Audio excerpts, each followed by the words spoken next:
ఈ మీటింగ్ మొత్తం కూడా చూసుకుంటే ముందు అంతా ఎక్స్పెక్ట్ చేసింది ఎస్పెషల్లీ ఈ బెనిఫిట్ షోస్ అండ్ ఇంకా టికెట్ హైక్స్ గురించే డిస్కషన్ వస్తుంది. ఎస్పెషల్లీ ఎందుకంటే ఇప్పుడు సంక్రాంతికి మూవీస్ రిలీజ్ ఉన్నాయి, అందులోనూ ఎఫ్డీసీ చైర్మన్గా ఉన్న దిల్ రాజు గారి మూవీసే 2 ఉన్నాయి కాబట్టి దీని గురించే మాట్లాడతారు అనుకున్నప్పటికీ కూడా బయటకు వచ్చి ఆయన కామెంట్ చేసింది అసలు అది పెద్ద సమస్య కాదు, అది ఒక చిన్న పార్ట్ అంతే, కానీ సినిమాని ఇంటర్నేషనల్గా తీసుకెళ్ళడానికి మేము ఇక్కడ డిస్కషన్ జరిగిందని ఆయన చెప్పారు. నిజంగానే అసలు ఈ మీటింగ్ సడన్గా ఏర్పాటు చేయడానికి ఇదే కారణం అంటారా? ఇది అండి చిన్న మాట్లాడదాం. ఆయన చెప్తుంటే మీకు అర్థం కాదా? ఆయన ఇట్టి పరిస్థితుల్లో రేపు బెనిఫిట్ షో కోసమని మొన్న జరిగిన కోపంతో ఉన్నారని, మొన్న జరిగిన ఇష్యూలో మొత్తం సంజయ్ థియేటర్ ఇష్యూలో ఇబ్బందులు ఉన్నాయని వెళ్ళారు. ఇండస్ట్రీ మీటింగ్ అనుకోండి, చిరంజీవి గారు వచ్చిన, బాలీబాబు వచ్చిన, మొత్తం అందరూ వచ్చిన కదా. ఇది ఇండస్ట్రీ మీటింగ్ అని ఎందుకు అనుకున్నారు? ఎవరికైతే ప్రాబ్లమ్స్ జరిగాయో వాళ్ళే అక్కడికి వచ్చారు. అంటే ఇండైరెక్ట్గా మమ్మల్ని క్షమించండి అని ఇండైరెక్ట్గా అడిగారు. అదే మీటింగ్ తప్ప ఇండస్ట్రీ మీటింగ్ కాదు ఇది. ఇండస్ట్రీ మీటింగ్ అంటే దానికంటూ ఒక ప్రొసీజర్ ఉంటుంది.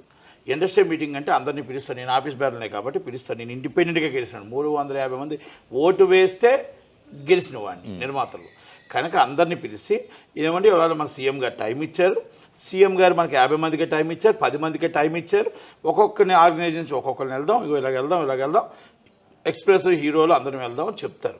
చెప్పి మనకేం కావాలని ఒక మెమోరాండం రెడీ చేసి ఆ మెమోరాండంలో అవన్నీ అవ్వకపోయి పని చేస్తారు. ఇది ఫస్ట్.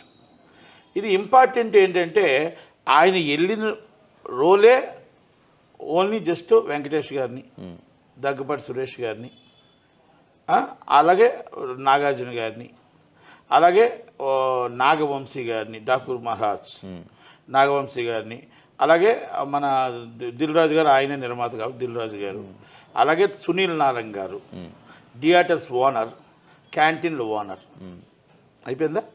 ఆ తర్వాత ఇంకెవరున్నారంటే అక్కడ అల్లు అరవింద్, పుష్ప, అల్లు అర్జున్ గారు ఫాదర్ కదా. తక్కువ మంది అంతా పెద్దలు, కేఎల్ నారాయణ గారు వాళ్ళంతా ఉన్నది, అది వేరు డిఫరెంట్. ఇక్కడ నేను ఆఫీస్ బ్యాలెన్స్ ఎవరు లేరు.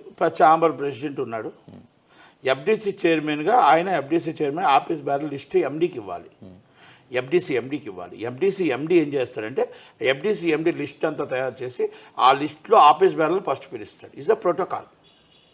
కనుక ఇది మొత్తం టోటల్గా ఒక ప్రాపర్లీ జరగలేదు అనేది ఒకటి.